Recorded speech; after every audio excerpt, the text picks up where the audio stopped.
बैठे बैठे मैं सुन रहा था, इधर के लोग कह रहे हैं 4 बार सपा की सरकार, 4 बार बसपा की, कांग्रेस की तो लंबे समय। इधर के लोग कह रहे हैं कि सत्ता पक्ष के लोग कुछ नहीं कर रहे हैं। अभी मैं कल की घटना बताऊं, जो काम 4 बार में समाजवादी पार्टी बसपा ने नहीं कर पाया, वो काम भारतीय जनता पार्टी की सरकार में मेरठ में थाने पर बैनर लगा दिया गया कि सत्ता पक्ष के भारतीय जनता पार्टी के लोगों का थाने में आना मना है। ये काम इधर के लोग नहीं कर पाए हैं, ये इनकी सरकार में नहीं हो पाया, लेकिन भारतीय जनता पार्टी की सरकार में बैनर लग गया थाने पर कि भारतीय जनता पार्टी के लोगों का आना सख्त मना है, थाना प्रभारी। और माननीय अधिष्ठाता महोदय, मैं माननीय संसदीय कार्य मंत्री जी आपके माध्यम से जानना चाहता हूं, अभी सत्ता पक्ष के लोग, विपक्ष के लोग बोलते हैं, तो सत्ता पक्ष के लोग कहते हैं कहां से आंकड़ा लिया दिए, उधर के लोग बोलते हैं तो इधर के लोग कहते हैं कहां से आंकड़ा लिया दिए। ये कोई तय हो जाए, सत्ता पक्ष के लोग तय कह दे कि यहीं से आंकड़ा निकालिए, कम से कम एक तय हो जाए कि यहीं से आंकड़ा आवे। अभी हमारे सत्ता पक्ष के साथी भी, अभी हमारे बड़े भाई बोल रहे थे आंकड़े पर, हम 5 साल पिछले कार्यकाल में भी थे, कुछ दिन उधर वाले भी गोल में थे और ज्यादा इधर वाली गोल में है, ज्यादा इधर वाली गोल में है। अरे सुन तो लो भैया, चिल्लाओ ना। ओम प्रकाश राजभर से ज्यादा चिल्लाने वाला कोई नहीं है, नहीं है, सुन लो, बात सुनो। अगर समय मिला है तो सुनने की क्षमता रखो, अनुशासन सीखो। दूसरे को अनुशासन देने से पहले ओम प्रकाश राजभर से अनुशासन सीखो। यही बैठ करके प्रस्तुत करता है राजभर, ऐसे नहीं बोलता हूं। बात सुनो, समझो। माननीय अधिष्ठाता महोदय, माननीय संसदीय कार्य मंत्री, वित्त मंत्री जी भी हैं, कोई एजेंसी तय हो जाए जो डाटा देती हो। हम लोग भी डाटा दे तो कहीं हम लोग उस घेरे में न आ जाए, ताकि सत्ता पक्ष के लोग कहना नहीं सही है। दूसरी चीज, माननीय अधिष्ठाता महोदय, हम माननीय संसदीय कार्य मंत्री और वित्त मंत्री जी का ध्यान आकर्षित कराना चाहूंगा। 21-22 के बजट में मैंने पढ़ा, पूरा बैठ करके सुना भी और 2 दिन से पढ़ रहा हूं। पूरे बजट में बड़ा ढिढोरा पीटा जा रहा है, लगता है कि पहली बार बजट पेश हुआ है।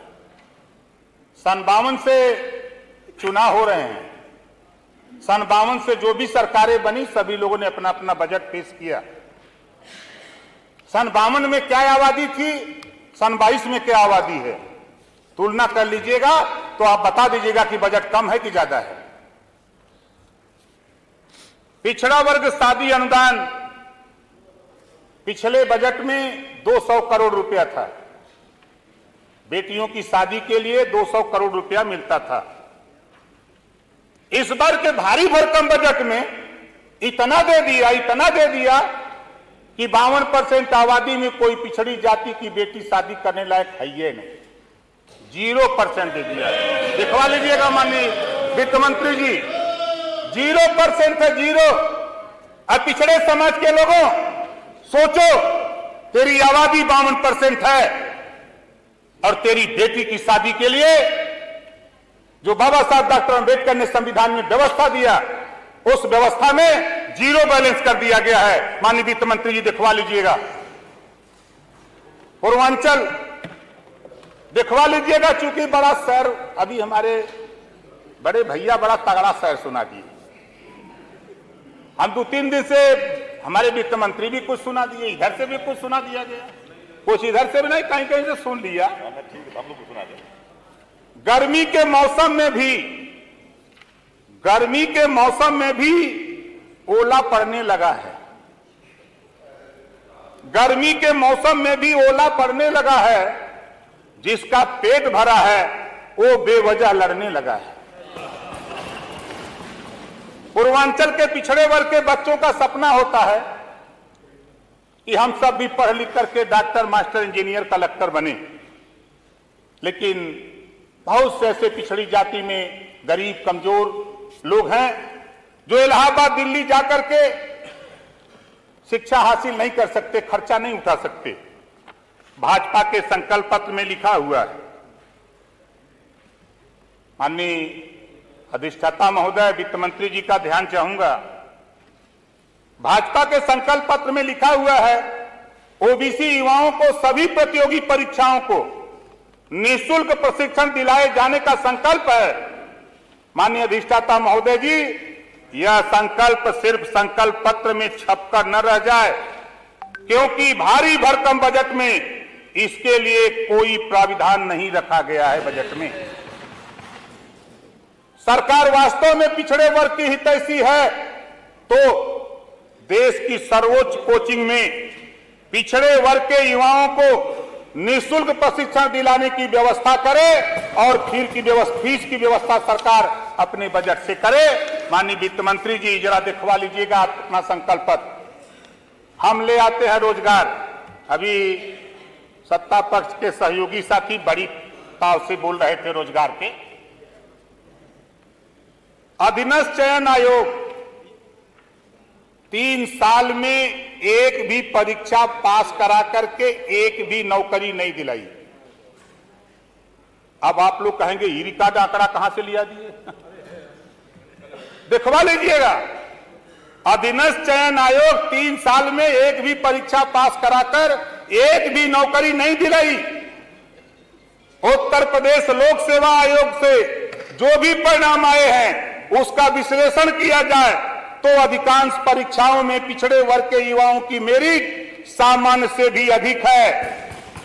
ऐसे आरक्षण का क्या फायदा? पिछड़े समाज को फायदा क्या मिल रहा है? इसलिए जातिवार जनगणना कराना बहुत ही आवश्यक है, क्योंकि 1931 में ही जातिवार जनगणना हुई, उसके बाद जातिवार जनगणना नहीं हो पाई। पिछड़े वर्ग के साथ धोखा पर धोखा किया जा रहा है।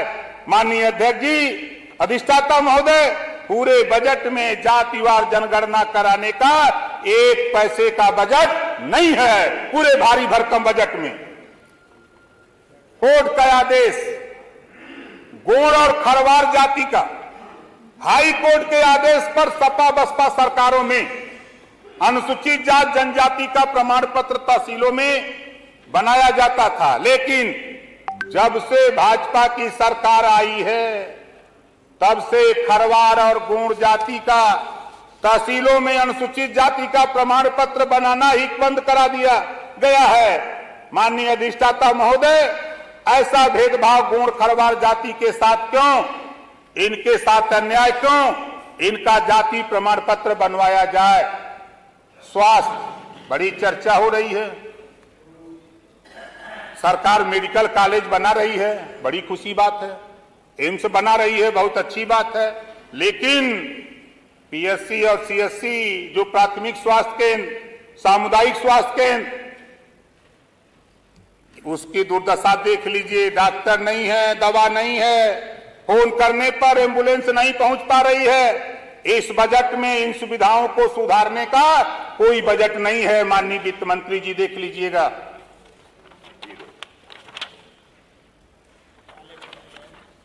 अब आते हैं शिक्षा। बिना शिक्षा के ना समाज, न प्रदेश, न देश कोई तरक्की नहीं कर सकता। बारे भाई बजट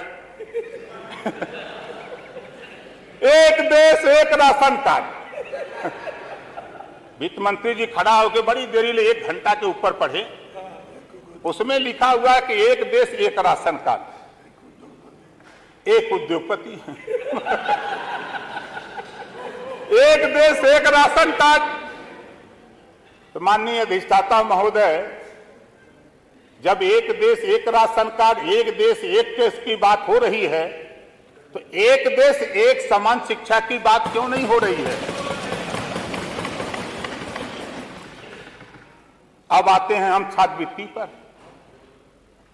पिछले साल 21-22 के बजट में 65% के नीचे पिछड़े वर्ग के युवाओं को छात्रवृत्ति शुल्क प्रतिपूर्ति नहीं मिली।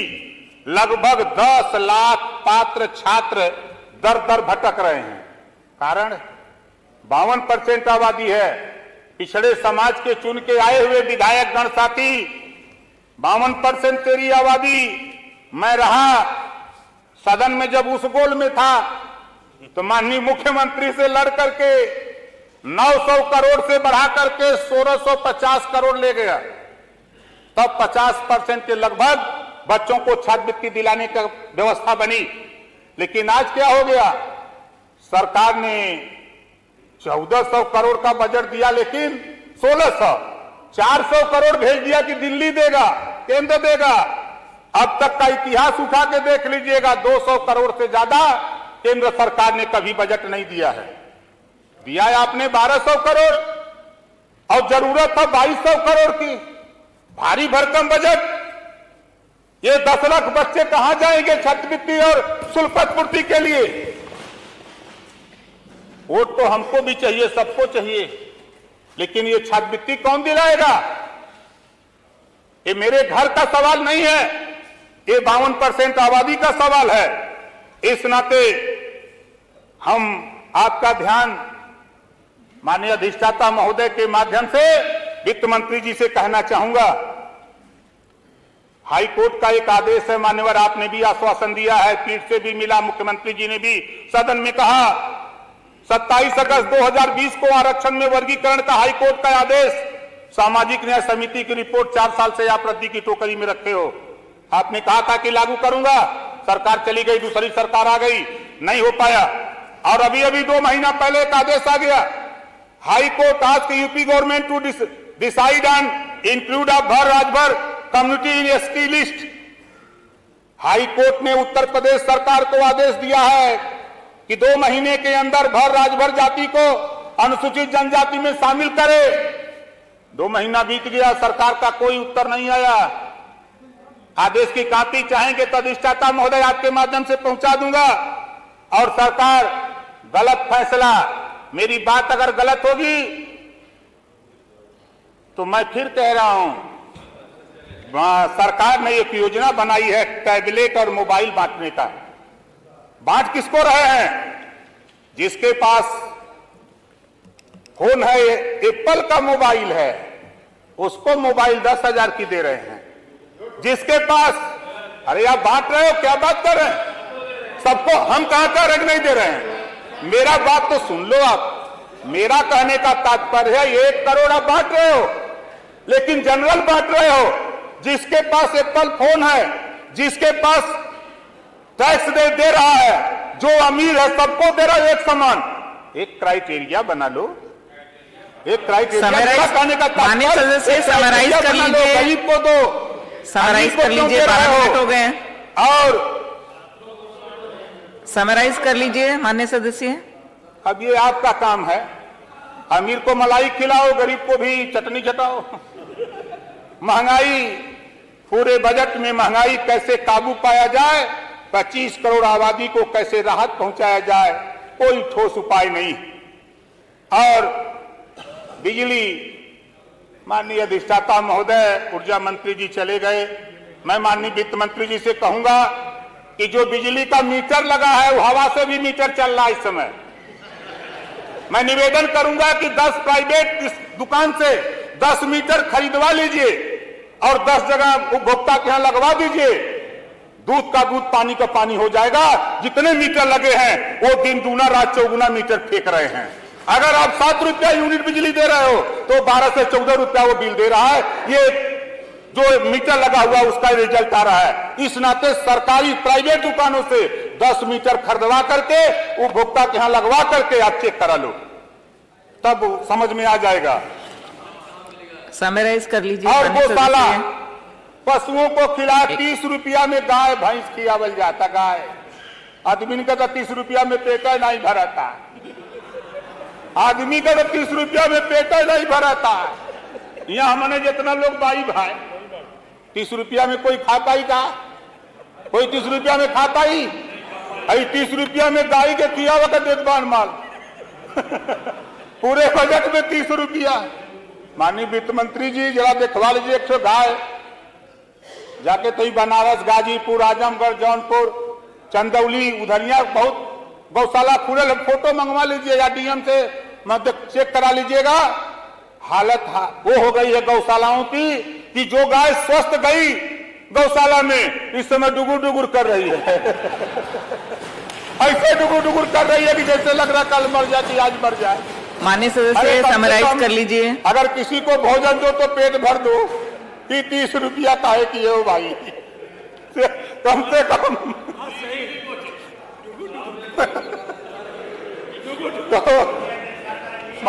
माननीय सदस्य प्लीज समराइज कर लीजिए, 15 मिनट हो गए हैं प्लीज। अरे माननीय मंत्री जी क्षमा करिएगा, हम पूर्वांचल से आईला, हमारे भाषा डुगुर डुगुर का मतलब हीला था। आपके ही साथी बहुत लोग बोलना चाहते हैं। अरे हम कहा आप समराइज कर लीजिए माननीय सदस्य। आपके पीछे वाले आप उस कुर्सी पर होते मना कर देते तो मैं बैठ गया होता भैया, आप उस कुर्सी पर होते मना कर देते तो मैं बैठ गया होता। माननीय सदस्य महोदय ने एक बार भी नहीं कहा। मैंने 3 बार बोल चुकी हूँ सर, आपको समराइज कर लीजिए।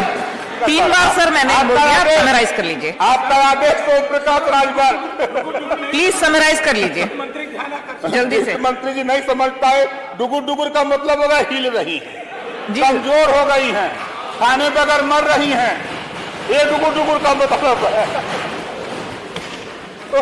माननीय अधिष्ठाता महोदय, आपने इशारा किया कि समय नहीं है, ये पूरा बजट समय पूरा हो गया। पिछड़ों के, दलितों के, वंचितों के लिए, ये तो मैं देख रहा हूं अल्पसंख्यकों के लिए, इसमें खाली डुगुर डुगुर हिल रहा है कुछ नहीं है। हम अपनी गाड़ी को ही विराम देता हूं और आपको धन्यवाद देता हूं।